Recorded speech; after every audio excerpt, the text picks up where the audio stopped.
اعوذ باللہ من الشیطان الرجیم بسم اللہ الرحمن الرحیم سورۃ بقرہ آیا 181 فمن بدلہ پھر جو اسے بدل ڈالے، جو کوئی اس وصیت کو بدلتا ہے جو کسی کے حق میں کی گئی ہے، بعد ما سمع، اس کے بعد کہ اسے سن چکا، اس وصیت کو سمجھ لینے کے بعد اور اس کے طریقوں اور اس کے نفاذ کو اچھی طرح جان لینے کے بعد جو کوئی اس کو تبدیل کرتا ہے فَإِنَّمَا اسمہ علی الذین یبدلونہ، یقیناً انہی لوگوں پر اس کا گناہ ہے جو اسے بدلیں، ورنہ وصیت کرنے والا تو اللہ تعالیٰ کے اجر کا مستحق ہو گیا۔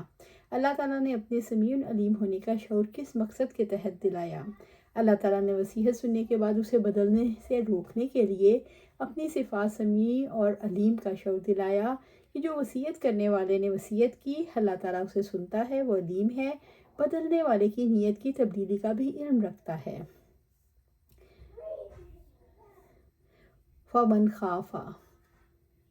خاف من موص جنفا، سورۃ بقرہ آیا 182 پھر جو کوئی وصیت کرنے والے سے کسی قسم کی طرفداری سے ڈرے، یعنی غلطی یا کسی کی طرفداری کو کہتے ہیں، اس میں ہر قسم کی طرفداری شامل ہے، مثلا کسی رشتہ دار کی طرف زیادہ مائل ہونا اور دوسروں کی حق تلفی کرنا، او اسما گناہ، جان بوجھ کر گناہ کرنا، یہاں گناہ کی وصیت کرنا مراد ہے۔ وصیت کرنے والے کی طرف سے کسی کی طرفداری یا گناہ یہ ہے کہ بیٹا یا بیٹی کو زیادہ دینے کی نیت سے نواسے یا نواسی، پوتے یا پوتی کو وصیت کر دی۔ وصیت میں نادانستہ یا قصداً حق تلفی کرنا ظلم ہے۔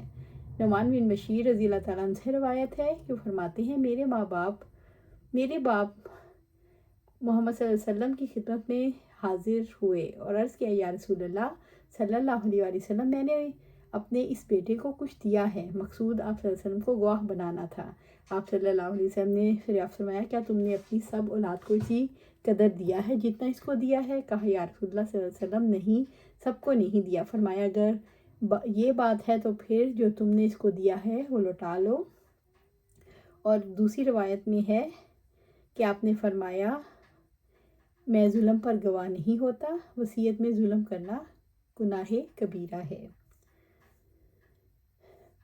فَأَصْلَحَ بَيْنَهُمْ فَلَا إِثْمَ عَلَيْهِ، اس سے مراد یہ ہے پس وہ ان کے درمیان اصلاح کر دے تو اس پر کوئی گناہ نہیں، یعنی اگر اس میں کسی کی حق تلفی ہو یا خلاف شریعت کسی امر کی وصیت کی جائے تو ورثہ کے درمیان اصلاح کرا دے تو اس پر کوئی گناہ نہیں۔ ان اللہ غفور الرحیم، یقیناً اللہ تعالیٰ بہت بخشنے والا، نہایت رحم کرنے والا ہے۔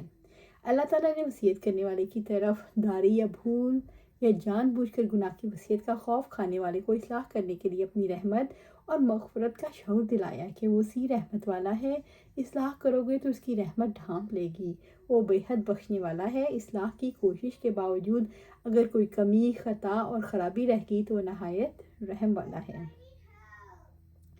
سورۃ بقرہ آیا 183 یا ایھا الذین آمنوا، اے وہ لوگو جنہوں نے اللہ اور اس کے رسول کی تصدیق کی، کتب علیکم الصیام، تم پر روزے فرض کیے گئے، امت سے خطاب ہے، تم پر روزے فرض کیے گئے ہیں، کما کتب علی الذین من قبلکم، جس طرح پہلی امتوں پر فرض کیے گئے تھے۔ پہلی امتوں سے مراد ساری امتیں ہیں، یعنی یہودی اور عیسائی۔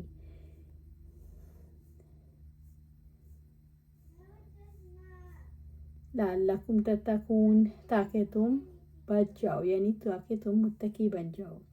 روزہ تقوی کی تربیت کیسے کرتا ہے؟ تقوی کے قدیم اصولوں میں سے اہم ترین اصول روزہ ہے۔ انسان جب روزہ رکھتا ہے تو اپنی خواہش نفس کو کنٹرول کرتا ہے، یہی کنٹرول روزہ دار کو اللہ تعالیٰ کے تقوی تک پہنچا دیتا ہے۔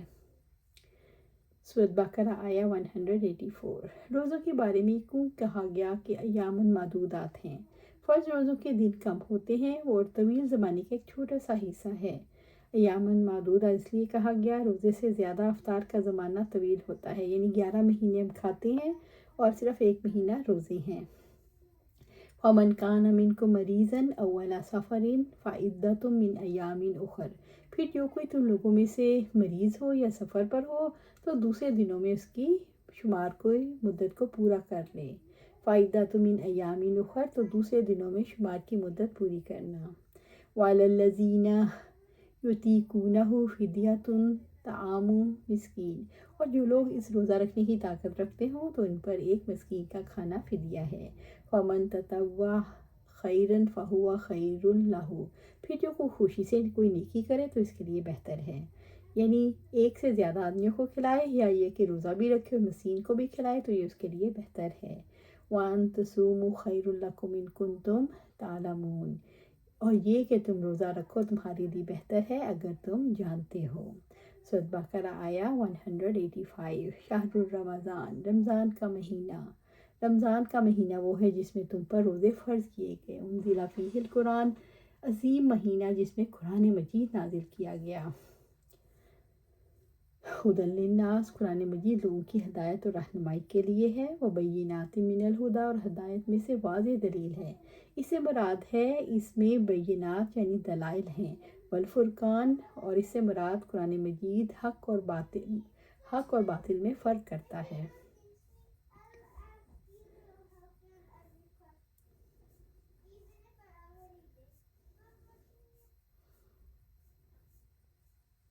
فمن شہد منکم الشہر فلیصمہ، پھر تم میں سے جو کوئی اس مہینے کو پائے تو چاہیے کہ اس کے روزے رکھے۔ ومن کان مریضا او علی سفر فعدۃ من ایام اخر، اور جو کوئی مریض ہو یا سفر میں ہو تو دوسرے دنوں میں اس کی شمار کر کے اس کی تعداد کو پوری کر لے۔ یرید اللہ بکم الیسر ولا یرید بکم العسر، اللہ تمہارے ساتھ آسانی کا ارادہ رکھتا ہے، تم لوگوں کے ساتھ دشواری کا ارادہ نہیں رکھتا، اور تاکہ تم شمار کی مدت پوری کر سکو، اور تاکہ تم اللہ کی بڑائی بیان کرو اس پر کہ اس نے تمہیں ہدایت دی ہے، اور تاکہ شکر ادا کرو۔ لعلکم تشکرون، تاکہ تم اس کا شکر ادا کرو۔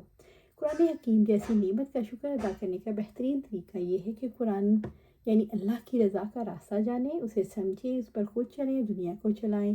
اللہ تعالیٰ سے دعا ہے ہمیں اپنے شکر گزار بندوں میں شامل فرمائے۔ آمین یا رب العالمین۔